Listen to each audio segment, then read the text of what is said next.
Benvenuti a questa seconda puntata di Cine Archetipi sui canali di Serena Pattaro e l'Alchimista TV, rubrica dedicata al mondo del cinema e al suo simbolismo. Stasera parliamo di The Truman Show, film del 1988 diretto da Peter Weir, regista anche dell'Attimo fuggente, e interpretato da Jim Carrey. Stasera con me a condurre c'è Serena Pattaro e Marco Ludovico. Ciao a tutti, ben Ciao ritrovati. Marco e ciao a tutti coloro che ci stanno ascoltando, ma anche che ci ascolteranno dopo. È indifferita. Stasera parliamo di un film che parla di risveglio dell'uomo, dell'uscita dalla Matrix, da un mondo illusorio. Il film narra di un uomo, Truman Burbank, appunto, che vive senza consapevolezza in un grande show, dove tutto è un reality show, dove tutto è finzione tranne lui. Infatti Truman vuol dire uomo vero. E tra l'altro Burbank ho scoperto che sarebbe il nome di una città dove si giravano i film. Quindi in questo mondo illusorio dove tutto è finto, l'unica persona che vive una vita, diciamo, tra virgolette, reale, perché comunque è finta, è proprio Truman, l'uomo vero. Adesso lascio la parola a Serena, che ci dirà cosa del simbolismo e degli archetipi che ci sono in questo film. Ma allora io partirei proprio da una delle frasi iniziali del film per l'analisi di questo film, che è: anche se il mondo in cui si muove è in effetti per certi versi fittizio, simulato, non troverete nulla in Truman che non sia veritiero.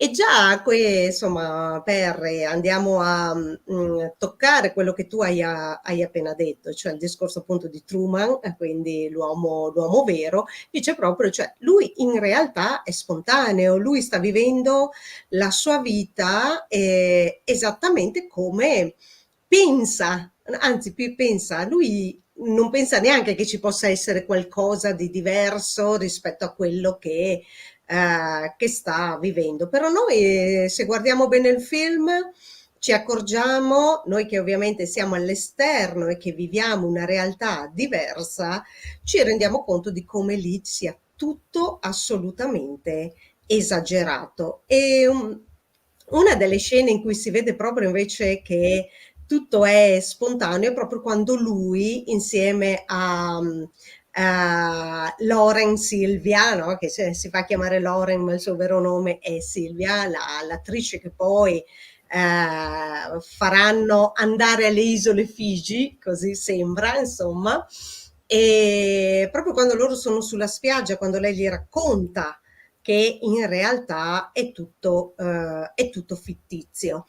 E lì si vede proprio che c'è una spontaneità di questo, mentre quando lui si si relaziona con qualsiasi altra persona dello show, chiamiamolo così perché non si può chiamare vita, in realtà si vede proprio come ci sia tutta una esagerazione nei gesti, un'esagerazione nella scelta delle parole, tanto più che vediamo che addirittura vengono suggerite spesso e volentieri dall'alto le parole da dire nei momenti magari nei momenti critici. Quindi, oddio, come gestisco adesso questa situazione?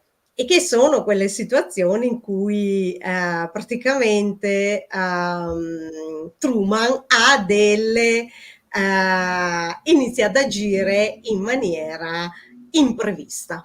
E quindi ovviamente non sanno più come gestire questa situazione.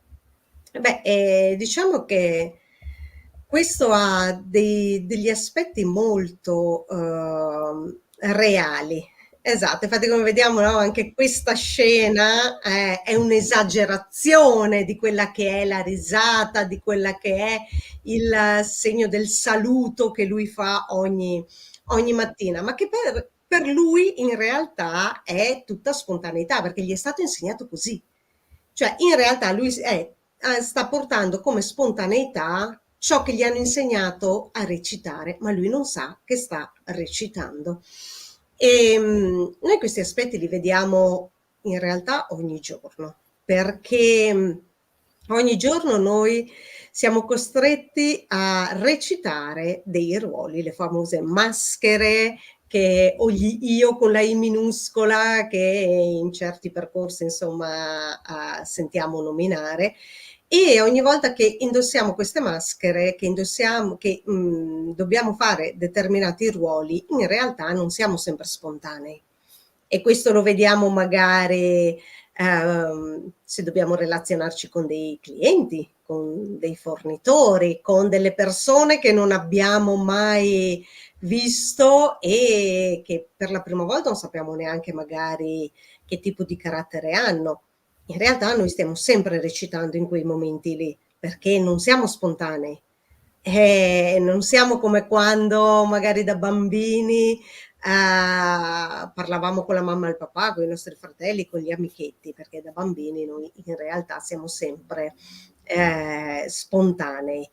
E un aspetto infatti di Truman è proprio quello di aver mantenuto l'ingenuità del bambino, ingenuità che non vuol dire essere stupido o una persona insomma che non ci arriva, ecco, diciamo così. In realtà ingenuità perché per lui è tutto vero, è tutto la vita è così, e la vita, guarda caso, è sempre bella. Nel suo mondo, in questo mondo fittizio, tutto è straordinariamente bello, ma c'è un aspetto, a un certo punto a lui viene il dubbio. Come mai lui ha sempre questa vita in cui tutto va bene, in cui nessuno, tra virgolette, lo sgrida, nessuno gli dice hai sbagliato a fare qualcosa. E lui a un certo punto, quando è seduto al molo col suo amico, dice: ma tu non hai mai la sensazione che la tua vita vada in un'altra direzione? E inizia a farsi domande. E quando si inizia a farsi delle domande giuste, beh, la vita diviene, come dice lui, imprevedibile. Io lascio adesso la parola a voi due, insomma, per approfondire questo o altri aspetti. Vuoi dire qualcosa a te, Marco?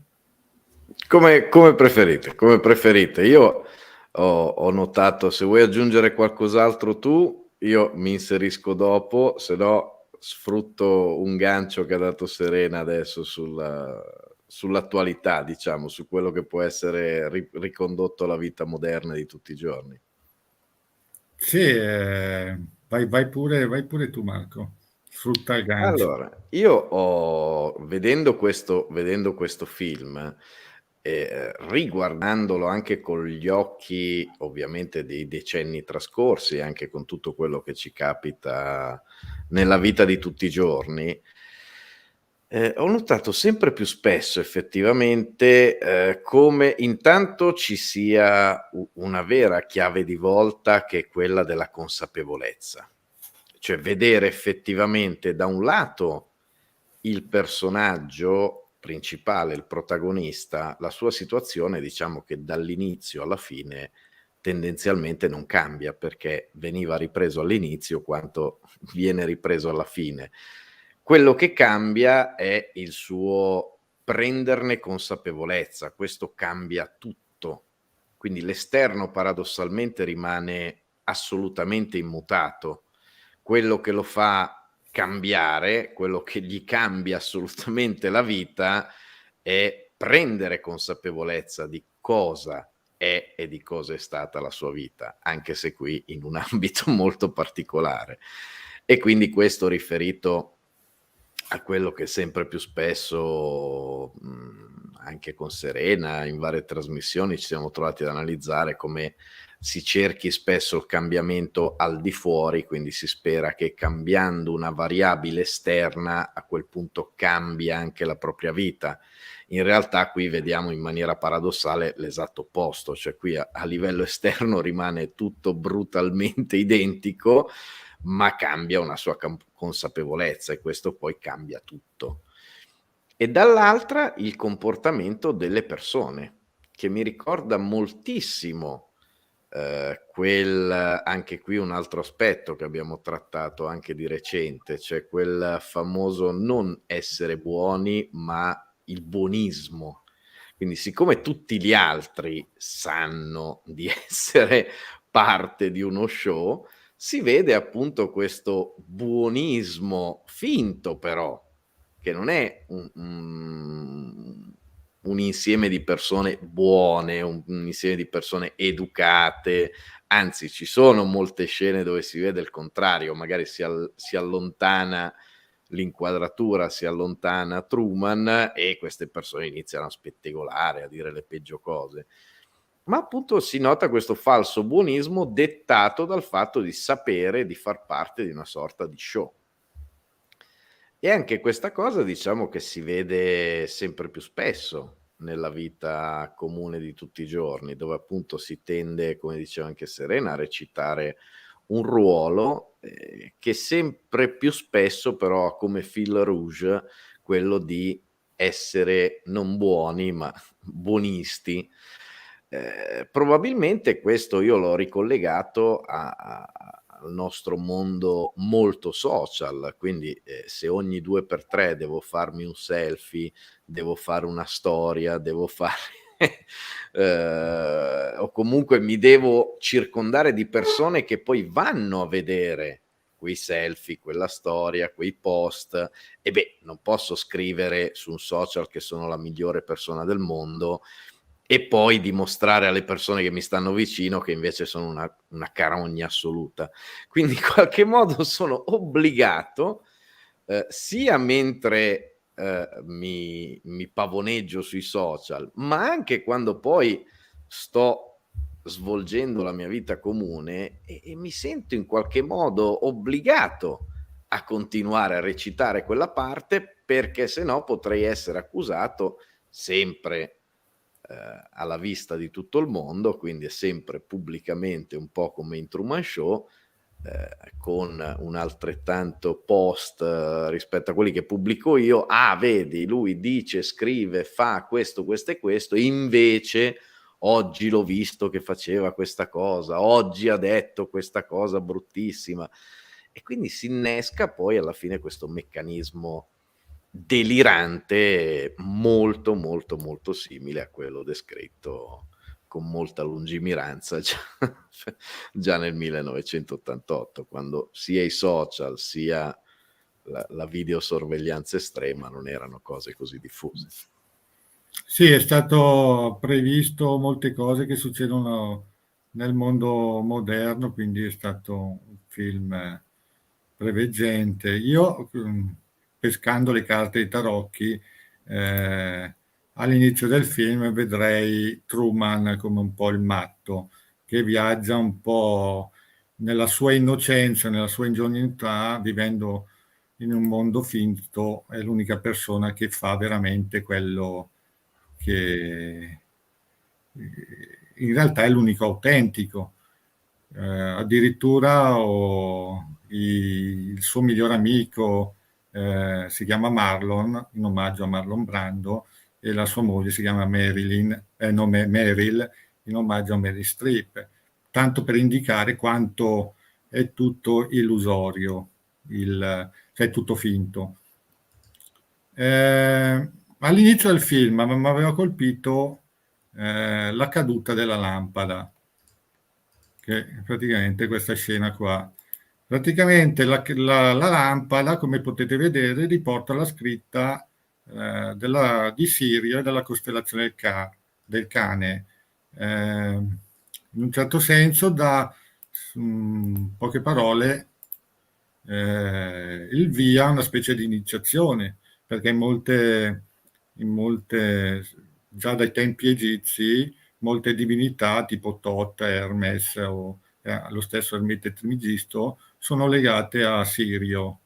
E quindi mi ha incuriosito questa cosa, perché sembra all'inizio la caduta della lampada, un evento della divinità che dà il via in maniera fortunosa a un'autentica trasformazione, anche se Truman in quel momento inconsapevole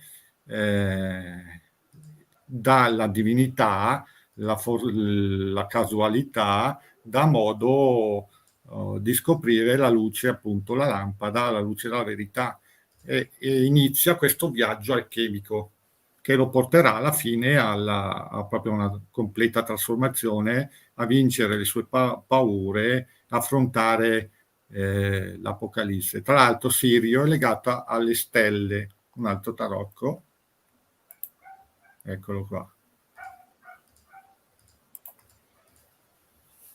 Serena, cosa ne pensi?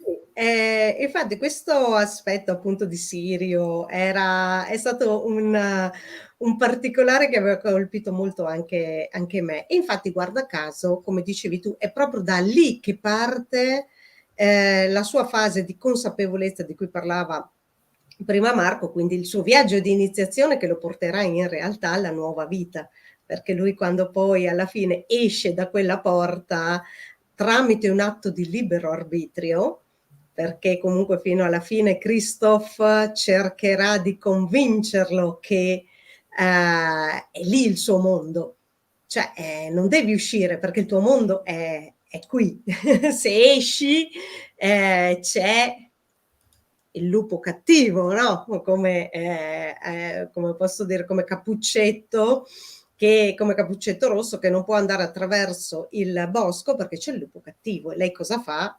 Esattamente come atto di disobbedienza entra proprio nel bosco, ed è proprio appunto come dicevi tu, è proprio da quel momento lì che lui inizia a capire che c'è qualcosa che non va.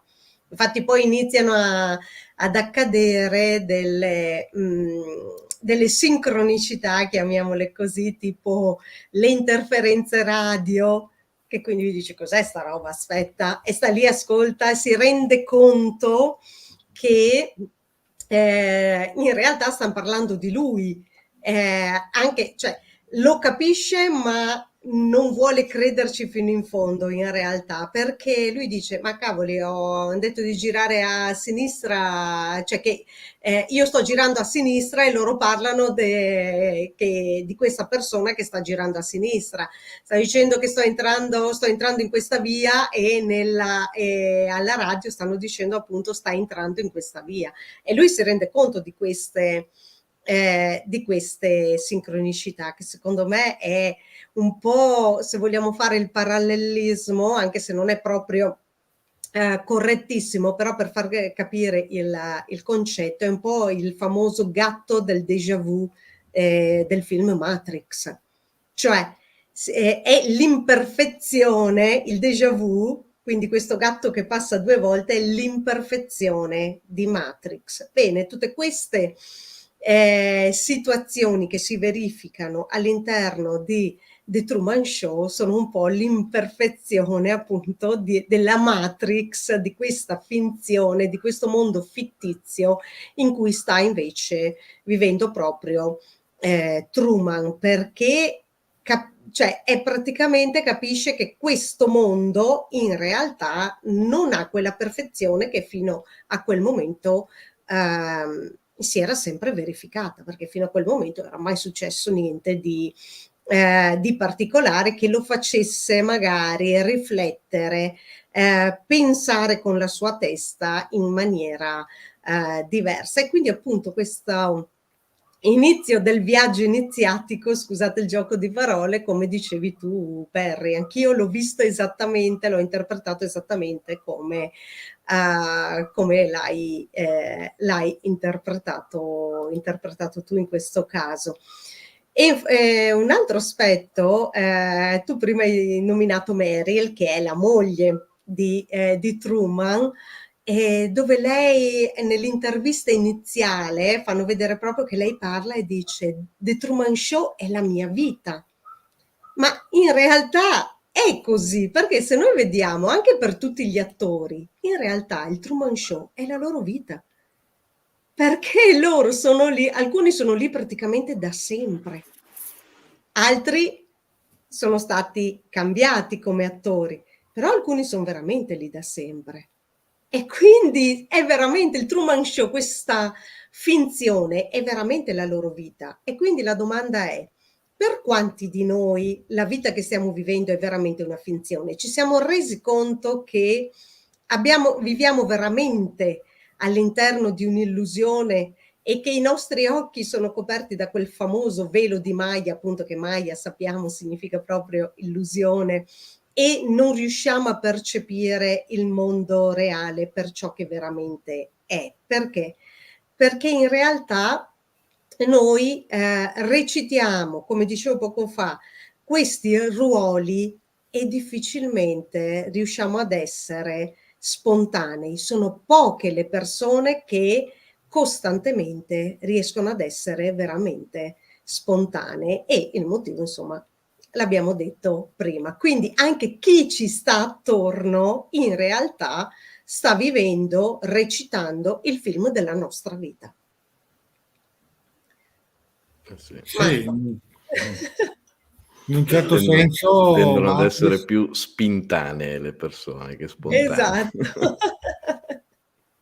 allora Esatto. volevo dire una piccola cosa, dopo lascio la parola a Marco, che in un certo senso Matrix ha praticamente un filo conduttore simile, un po' come la storia, l'illusione della realtà, un po' come anche la caverna di Platone, però il film Truman Show è stato fatto prima di Matrix, quindi era E anche un un'assoluta... bel po' di anni prima, tra l'altro. Marco?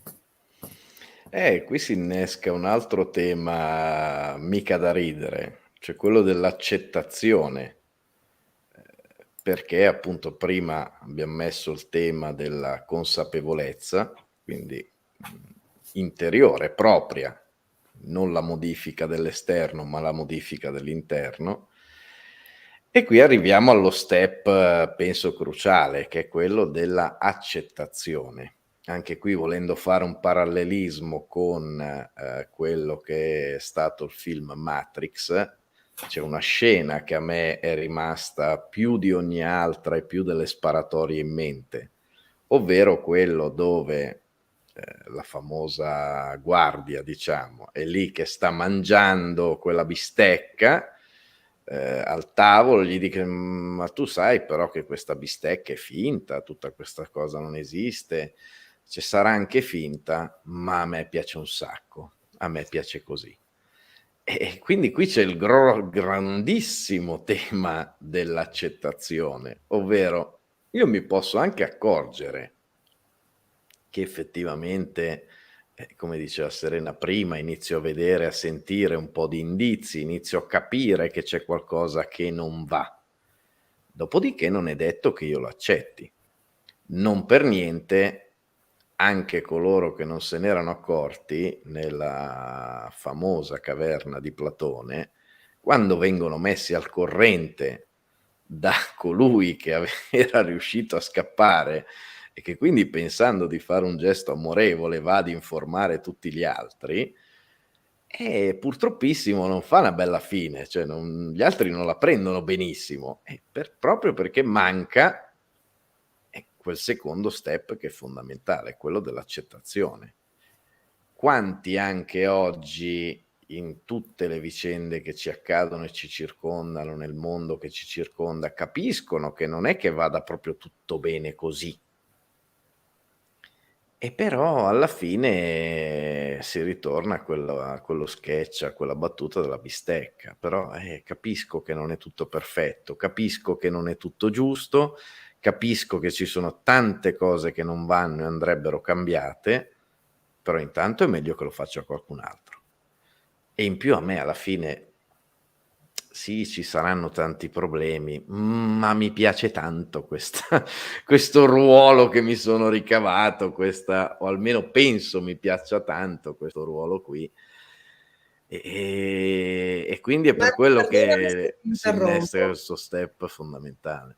Perdonami se ti interrompo. Allora, io questa cosa la vedo però molto di più in quegli attori che hanno scelto di star lì praticamente dall'inizio alla fine dello show, cioè nel senso, so che è tutto fittizio, però male che vada, cioè qualcosa ci ricavo. Mentre invece scusate il coso, Truman, mentre invece Truman non lo vuole accettare questo, infatti continua a farsi domande lui quando inizia a scoprire che secondo lui c'è qualcosa che non va in tutto questo.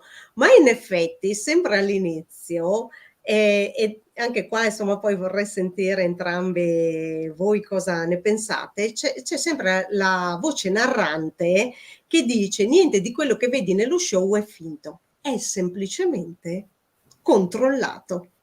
E qui si arriva proprio a quel discorso che del controllo di tutto, che oggi noi siamo sottoposti veramente a un totale controllo, perché dobbiamo essere dei cittadini modello.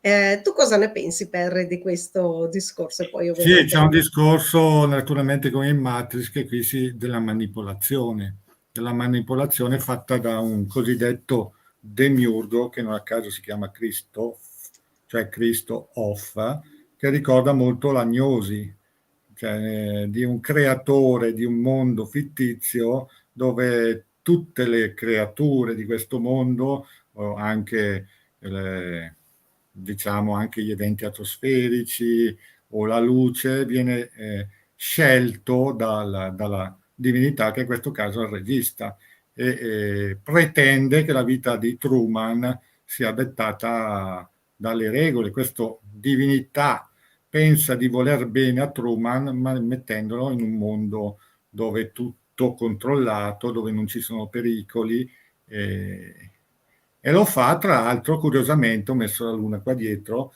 tramite la luna. Tramite la luna, che in certe teorie complottistiche addirittura dovrebbe essere un satellite artificiale che controlla la Terra. Però anche da sempre comunque il satellite lunare è quello che praticamente modifica le maree, ha un influsso sulla razza umana, comunque sia. E infatti un'altra carta che è presente è la carta della Luna, l'illusione. L'illusione è il mondo illusorio che il nostro Truman demolirà man mano che va avanti con la sua consapevolezza. Perché toglierà questo velo di Maya di cui parlavamo, di cui accennavamo prima, in effetti. il nome, tra l'altro c'è molto l'acqua in questo film. Il nome del posto è Sea Haven, che praticamente sia mare paradiso, che vuol dire porto sicuro o posto sicuro in gergo. E sarebbe praticamente la zona comfort dove la maggior parte di noi che non vuole affrontare le proprie paure, vuole stare. Quindi c'è il tema della manipolazione, c'è il tema del nostro risveglio, il risveglio che succede quando noi decidiamo di affrontare le nostre paure, che in questo caso è la paura di affrontare il mare che aveva ucciso il padre apparentemente di Truman. Esatto. Sì. Marco, sul discorso controllo? Se tu dicevi dovevano essere tutti cittadini modello, è giusto, dipende dal modello, dipende da chi decide il modello, cioè non sarebbe neanche una cosa brutta. Il problema è che bisogna vedere chi decide il modello, perché siamo sempre lì, è la stessa identica differenza fra essere buoni e essere buonisti, cioè, sembra uguale ma c'è una differenza immensa. E non a caso il paradosso che sembra innescarsi all'interno proprio del film è che l'unico che era inconsapevole e quindi paradossalmente avrebbe dovuto avere molte più resistenze a voler andare avanti nella consapevolezza e nell'accettazione di questa nuova realtà, alla fine è l'unico che va avanti, mentre tutti gli altri che erano ben consapevoli del ruolo e di quello che era la loro vita e vorrebbero continuare a tutti i costi, cioè, fanno di tutto per far sì che questa cosa non finisca. E non penso che il rapporto sia del tutto casuale, intendo numerico, fra l'uno, questa persona, e i molti che invece pur partendo da posizioni diametralmente opposte e pur per logica, dovendo essere più facile per tutti coloro che ne avevano già cognizione di questa cosa, coscienza, fare solo l'ultimo gradino dell'accettazione, in realtà vediamo che l'unico che ne decide di fare 2 in un colpo solo è l'unico che partiva proprio da zero. Quindi quello è controintuitivo, ma è quello che succede. Ma anche un altro aspetto che è interessante è il fatto che noi ricerchiamo in realtà sempre la sicurezza nella vita, il lavoro sicuro, la sicurezza della casa, la relazione di coppia sicura, ok? Il mezzo di trasporto sicuro, cioè noi ricerchiamo sempre questo. Invece Truman fa proprio vedere come la sicurezza in realtà a un certo punto non basti più, ma ci sia proprio una necessità di uscire da questo stato di sicurezza. Infatti lui non vuole più questo tipo di mondo. Quando riesce a comprendere che la sicurezza non è tutto, che quindi il bello non è tutto, quello che noi definiamo bello, la vita tranquilla, la vita rilassata non è tutto, ma scopre che magari con una tormenta si può poi vivere qualcosa di migliore, e questo diventa una grande spinta. E infatti le persone cercano sempre la sicurezza perché è quella famosa comfort zone di cui dicevi tu prima, Perry, che è meglio la sicurezza, meglio stare lì, ma la sicurezza non è evoluzione, mentre invece con quella scintilla, con quella lampada che illumina Truman all'inizio del film, si cerca invece di vivere qualcosa di diverso. Infatti un altro aspetto interessante è quando lui dice, quando lui si rende conto appunto che c'è questa cosa, che secondo lui c'è qualcosa di diverso perché stanno accadendo degli eventi che gli stanno mettendo dei dubbi, e lui dice: quando sono imprevedibile, e batte le mani, no?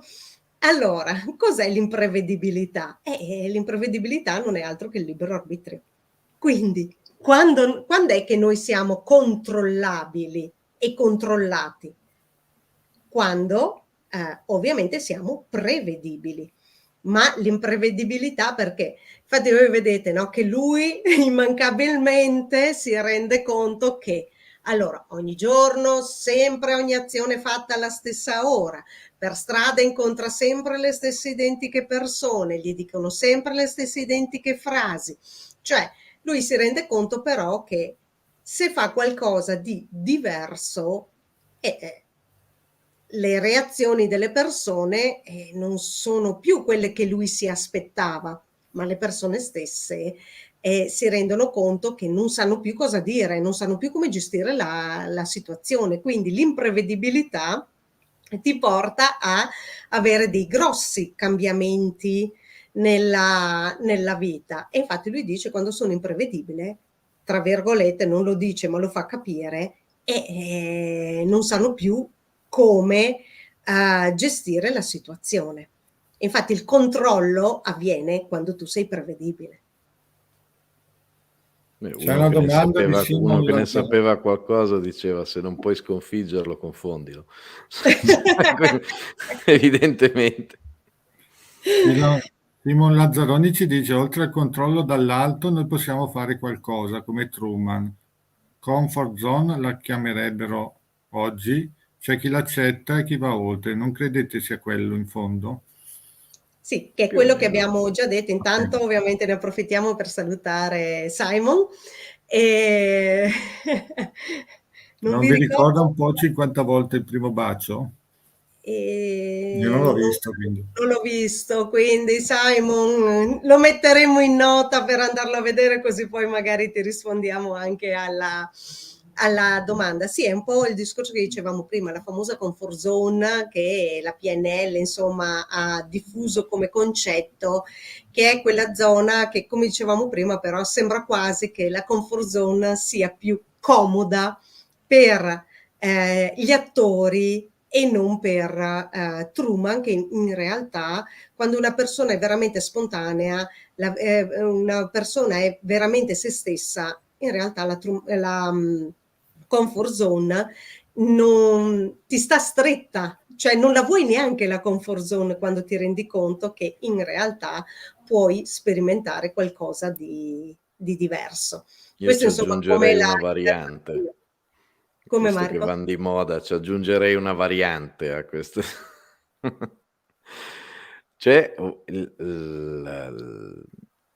la consapevolezza. Cioè non è detto, per esempio, cioè il punto è vedere io sto facendo quella cosa che mi mette in una situazione di comfort, in quella famosa comfort zone, perché non ho mai pensato che potesse essere altrimenti, o perché appunto sto mangiando la bistecca, so che è finta, ma mi fa un piacere che cioè, cambia molto la cosa, anche sotto l'aspetto del lavoro. E non è che per forza uno deve fare il giramondo, non è per nulla detto che magari lui sia portato a quello. Può darsi che io accetto consapevolmente di fare un lavoro anche assolutamente mediocre, se non addirittura proprio da niente, ma perché ho deciso che il lavoro lo interpreto come qualcosa che un mero scambio di tempo, tale per cui poi io abbia delle risorse per fare ciò che realmente mi piace, e quindi a quel punto siamo sempre lì. La differenza vera è quella, cioè tu magari fai un lavoro bruttissimo perché pensi di non avere le possibilità di fare nient'altro nella tua vita, perché pensi di valere quello, o semplicemente perché ti sta bene così, cioè non ritieni che sia quella la tua strada, quindi dici: a me non frega niente del lavoro che faccio, io sto lì 5-6 ore, mi danno quel tot che mi basta e non voglio neanche i pensieri, ma con quelle 5-6 ore lì, che so che non mi servono a realizzarsi, con quello io riesco a fare quest'altra cosa che mi permette invece di realizzarmi. Quindi la ricollegherei sempre veramente a un problema di consapevolezza.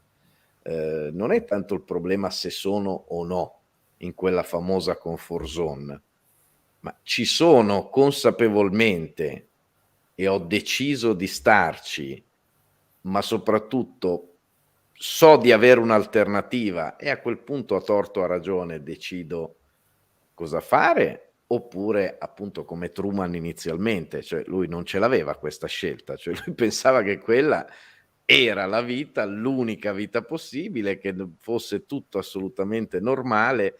È lì che vedo un grande switch, perché poi in In realtà effetti, è Marco, proprio sull'accettazione.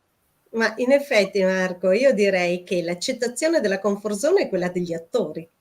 Esatto. Mentre Truman è proprio la persona che non sa neanche che esiste la comfort zone, ma in Esatto. realtà ne vuole uscire, perché lui invece è stato messo lì, tra virgolette, obbligatoriamente. No? Esatto. E però mi sono accorto che c'è qualcosa che non va. E infatti, tu prima Perry nominavi molto l'acqua, che infatti è questo aspetto che ritorna moltissimo in questo film. L'acqua noi sappiamo che è anche il simbolo delle emozioni. E noi vediamo che quando Truman inizia a provare delle emozioni diverse, delle emozioni che lui in realtà non ha mai provato, perché? Perché rimanendo nella routine, sempre quello provava. E la prima volta che prova delle emozioni diverse è quando ovviamente va sulla spiaggia con la ragazza, con Lauren, che poi gli dice guarda che sei all'interno, tra virgolette, di un film, sei qualcosa, è tutto finto, è tutto falso. E guarda caso, proprio in quel momento lì, lui invece prova delle emozioni diverse, delle emozioni vere, che non sono indotte. E poi queste emozioni lui inizia proprio a provarle nel momento in cui accadono questi eventi inaspettati o quando decide lui di essere imprevedibile, sfociando poi nel top, ovviamente quando lui decide per libero arbitrio di volersene andare, e quindi come lo fa? Lo fa tramite mare, perché loro sono in quest'isola, e quindi tramite il mare, un mare che poi diventa burrasca, una burrasca sempre indotta, ma che in realtà rappresenta il fatto che se vogliamo modificare qualcosa, ricordiamoci che dobbiamo entrare nel caos, e in questo caos ci stanno le nostre emozioni. E poi oltre al fatto dell'acqua, e poi ovviamente voglio sentire anche voi cosa ne pensate di questo, il fatto che lui si deve scontrare con un muro quando vuole effettivamente uscire, che è quello che accade a noi ogni giorno. Finalmente decido di fare qualcosa di diverso per cambiare qualcosa nella mia vita. Cosa accade? Sono contenta, parto, sono anche disposta ad accettare la tempesta e niente, mi arriva un muro davanti, devo sbattere di nuovo il naso e pensare che non ce la potrò mai fare. Perché lui, se vi ricordate, no, poi inizia a dare i pugni su questo muro perché per cercare ovviamente di buttarlo giù, che non ci riesce, e poi da lì ovviamente si sviluppano tutta un'altra serie di eventi. Ecco, cosa ne pensate in merito a questa cosa? Beh, effettivamente lui incomincia ad avere delle emozioni quando incontra la ragazza, io la vedo come l'emozione, l'amore che può incominciare a filtrare dentro di te, comincia a muovere qualcosa, un po' l'insegnamento può essere questo, Quindi che l'amore che tutto muove. sì, che questa forza incomincia a muovere qualcosa dentro di lui, non a caso poi lui cercherà la ragazza tramite gli occhi di modelle che ritaglia, e qualcosa si muove, ha cominciato a lavorare dentro di lui fino ad arrivare, a un certo punto lui si ritrova nello scantinato, che un po' rappresenta l'inconscio, si rifugia dentro di sé e prende una decisione. Secondo me la posizione di Truman, non sapendo quello che succede, è la più scomoda rispetto agli attori, gli altri, perché lui affronta veramente l'ignoto, le sue paure, affronta il mare, affronta la tempesta che gli scaglia Christoph per impedirgli di liberarsi, e a un certo punto lui dice una frase: non vi resta che uccidermi. quindi affronta addirittura la paura della morte, disposto a tutto pur di andare in un mondo nuovo, perché in realtà poi il nostro mondo sarebbe il mondo reale, per lui è un mondo nuovo, perché lui è nato veramente nella finzione, che poi lui non fingevano tutti gli altri, però il primo dente, il primo bacio, il primo giorno di scuola, l'ha vissuto in quel mondo lì, quindi il suo mondo reale è quello della finzione. Quando decide di affrontare le sue paure, addirittura decide anche di morire, perché non vi resta di uccidermi, è un messaggio, affronta la paura della morte, praticamente giunge al mondo nuovo. Infatti è proprio tramite la sua più grande paura che lui fugge, cioè ovviamente la sua più grande paura era quella, se vi ricordate, no, di quando doveva attraversare anche il ponte, non ce la faceva perché aveva questa fobia dell'acqua, perché aveva visto il padre morire, però lui decide che o la morte o la libertà in realtà, no? Che è un po' anche questo aspetto del guerriero che va che combatte col nemico nel caso del guerriero, ma in questo caso Truman che combatte ovviamente con questa finzione, e quindi lui dice o la morte o la libertà in realtà, e lo fa tramite la sua più grande paura, affrontare l'acqua e affrontare tra l'altro se morirà esattamente come il padre, cioè annegato. È carino come si ripete sostanzialmente lo stesso copione del film che abbiamo analizzato l'altra volta, quando Ivy sostanzialmente ottiene lo stesso tipo di libertà e arriva allo stesso step. Anche lì passa per una serie di, ovviamente in contesti diversi, ma di torture, di problemi pazzeschi, fino a quando accetta, anche lei dice al suo carceriere: uccidimi, non c'è problema, sono qui. Accetto la morte, quindi sostanzialmente muore come la vecchia Ivy e rinasce come nuova persona, e guarda un po', anche lì, una volta rinata, arriva l'acqua, molto presente anche nelle fonti battesimali, e pronti, e nasce, viene battezzata questa persona nuova, al quale poi viene destinata una vita nuova. Quindi Ma in molto effetti è carina quello che anche la accade ripetizione. anche a Truman, perché poi da lì inizia la sua vita nuova, cioè come dici tu, dopo il nuovo battesimo muore il vecchio Truman e nasce quello nuovo, cioè quel Truman che sarà dotato di libero arbitrio. Esatto. E, Seppur in maniera apparentemente molto diversa, perché le due scene certo, sono molto diverse, ma come vediamo lo schema ripercorre esattamente gli stessi passaggi al millimetro, al secondo, al millesimo di secondo. E infatti un altro aspetto, tra l'altro ne parlavamo con io e Perry prima finché arrivavi tu Marco, che ti collegassi, prima della trasmissione, che ti ricordi Perry, la parte finale quando fanno vedere l'intervista Sì. a Christoph, che è secondo me un aspetto che potrebbe essere molto declinato nella quotidianità in relazione a moltissime persone, perché spesso anche a me chiedono: ma com'è possibile che determinate persone non si rendano conto di? E l'intervistatore infatti diciamo che tocca un po' questo punto e dice, ve lo leggo proprio testuale: secondo lei per quale motivo Truman non è mai riuscito a scoprire la vera natura del mondo in cui ha vissuto finora, quando in realtà Truman si stava già rendendo conto che c'era qualcosa che non andava, infatti stava tentando di uscire. E Christoph dice, Christoph che è il regista, l'ideatore di questo show, e che è anche stato quello che ha scelto Truman tra 5 bambini che sono nati così, insomma, come dice durante il film. E lui risponde: noi accettiamo la realtà del mondo così come si presenta. è molto semplice. Ecco perché non ci rendiamo conto, in realtà è perché non ci facciamo le domande, o meglio, non ci facciamo le domande giuste. Allora, ce ne vediamo Ci cose. posso aggiungere una roba volante? Sì.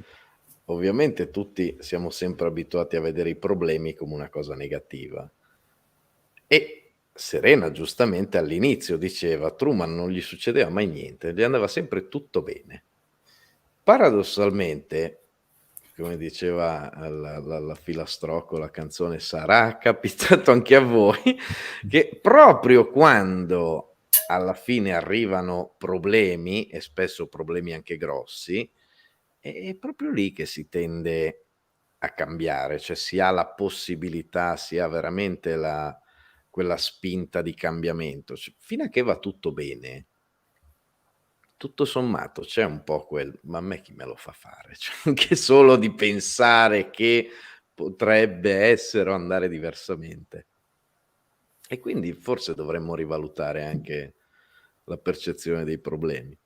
Ma che è un po' quello che ci dice anche il sesto specchio e seno, che è la cosiddetta notte oscura dell'anima, che ci fa riflettere, ovviamente è uno specchio, ci fa riflettere sul fatto proprio delle cose, degli aspetti negativi della nostra vita, perlomeno che noi percepiamo con quel concetto di negatività, e che in realtà ci sta semplicemente dicendo: guarda che devi fare dell'altro, perché così non raggiungi la tua soddisfazione personale, non raggiungi l'autorealizzazione, non raggiungi il tuo obiettivo.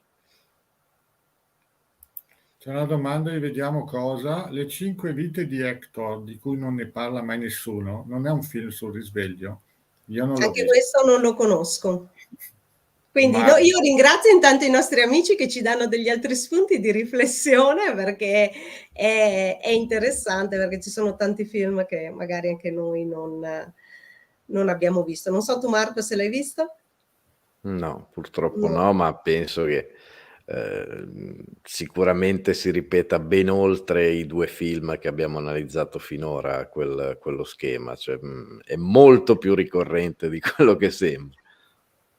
noi intanto prendiamo nota, ci vediamo il film e magari chi lo sa, magari Esatto. in un futuro faremo una puntata anche sulle 5 vite di Hector o quell'altro che era 50 volte il primo bacio. Sì, che sono comunque, sai, finora abbiamo scelto 2 film, diciamo che insomma sappiamo che sono stati visti da tanti, ecco, tutto qua, quindi 2 film conosciuti. E quindi perché ci danno degli spunti di riflessione che già insomma, diciamo, sono già nella mente un po' di tutti quanti. Quindi E si corre anche meno il rischio di spoilerare, perché logicamente avendoli viste più certo. persone, poi ci potrebbe essere anche qualcuno che su film meno visti potrebbe arrabbiarsi. È È un un film film con Robin proprio. Williams. Ok, allora ancora più volentieri direi. Assolutamente. Visto, visto l'attore, magari lo andiamo a vedere sicuramente. Allora, Siamo- Perry, tu qualche altro aspetto simbolico che hai visto su questo Beh, c'è film? una cosa Qualche altro curiosa. tarocco che hai notato che c'è? Il tarocco finale è quello del mare, il giudizio naturalmente, eh, che porta all'Apocalisse, praticamente l'Apocalisse di Truman, che lo porta al risveglio. Una cosa curiosa del film è il finale, essendo che noi abbiamo assistito tutti, è un bellissimo film, una storia tra finzione e realtà. Truman fa l'inchino come quando si finisce una opera teatrale e quindi questa è una chicca veramente E eh, poi esce eh, dal palco, se ne va e inizia la vera vita, cioè toglie la maschera dell'attore e inizia ad essere se stesso. Infatti è un aspetto molto bello questo qua. quindi ci dice che comunque la storia dell'uomo vero che era illusoria, ma l'uomo era vero, in realtà anche la storia, il film, era comunque una rappresentazione, quindi un'altra illusione. Tra l'altro lui vince l'illusione del mondo finto nel film, ingannando lui stesso, il proprio creatore, e quindi è tutta un gioco di specchi. Tra l'altro lo specchio era ben rappresentato anche quello nel film. A un certo punto lui si specchia quando ha già in mente di andarsene e prende in giro un po' chi lo sta guardando, gli operatori, facendo un po' l'alieno, mettendosi il casco da astronauta, come per dirgli io sono un alieno per voi, me ne sto andando. E un'altra frase che è molto particolare è quella che dice che Cristo verso la fine, che dice se Truman volesse veramente andare, non ci sarebbe nulla che lo fermerebbe. Esatto, e lui però fa comunque di tutto per trattenerlo, anche dopo alla fine, no? Quando gli parla prima che lui esca dalla porta, che gli dice, adesso ovviamente le parole precise non le ricordo, però sei sicuro di voler andare? Guarda che qui sei al sicuro, questo è il mondo, è stato costruito per te, e quindi insomma cerca di convincerlo, ma in realtà Truman dimostra con questo atto di libera scelta invece di scegliere, di decidere per un'altra via. E questo ci fa riflettere sul fatto che ricordiamoci sempre che se vogliamo qualcosa di diverso nella nostra vita, quindi uscire dal film che magari ci siamo fatti fino ad oggi, e questo è possibile solo tramite il libero arbitrio, non di certo mantenendo le condizioni precedenti oppure fare le scelte per quieto vivere. Spesso e volentieri si fa non c'ho voglia di litigare, ma non so a cosa andrò incontro, eccetera. Quindi finché la decisione non è così radicale e non si iniziano a fare veramente delle azioni completamente diverse rispetto a quelle che si facevano prima, non ci sarà mai un nuovo inizio. E Truman sta dimostrando proprio questo: smetto di fare quello che faccio sempre nella routine, faccio qualcosa di diverso, saluto tutti, esco da quella porta e finalmente inizio a vivere. E un altro aspetto mi viene in mente così, insomma, uno spunto di riflessione quando tra di noi magari si parla spesso tra amici, così, uno ti racconta magari quali sono le sue ipotesi su determinate cose e noi non le conosciamo, non le accettiamo, e la risposta è, cioè, o perlomeno il commento alla discussione è: ma che film ti stai facendo? Ed Il mio. è molto interessante, cioè della serie non puoi uscire dal mio film, cioè tu stai cambiando il copione, non è possibile. Ed è un aspetto molto interessante anche questo, secondo me, su cui ci sarebbe tantissimo da riflettere. Non so se Marco voleva dire qualcosa ancora. Ma no, io chiuderei con una battuta, nel senso che il film conferma anche, adesso non so quale, mi sembra che venga esplicitata l'età precisa del personaggio, però così a spanne conferma che la vita inizia a 50 anni, quindi non è mai troppo tardi. Non c'è mai un'età giusta, un momento giusto, ognuno c'ha il suo, quindi dipende molto da come si sta, da come ci si sente. L'importante è sempre star bene, quindi non pensare di stare bene, ma stare bene veramente.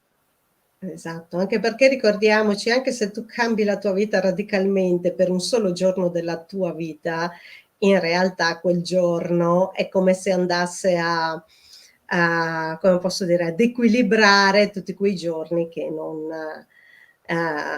magari si è sopravvissuto invece che vissuto. Ecco. Sì. Bene, allora io concluderei questa puntata e aspetto tutti quelli che ci hanno seguito e ci seguiranno alla prossima puntata. Perry, mi concedi di chiudere con un Ciao. saluto particolare? Come? Certo. E direi, casomai non vi rivedessi, buon pomeriggio, buonasera e buonanotte. Addirittura. Che Allora, è la conclusione di Truman, ovviamente, quando ovviamente, insomma, lui saluta tutti i pomeriggi, tutte le mattine, insomma, i suoi vicini di casa, ma in realtà è lo stesso saluto di quando lui poi esce di scena. allora, grazie Serena, grazie Marco e buona serata a tutti. Grazie a Grazie a tutti, buona te, ciao, serata. grazie a tutti.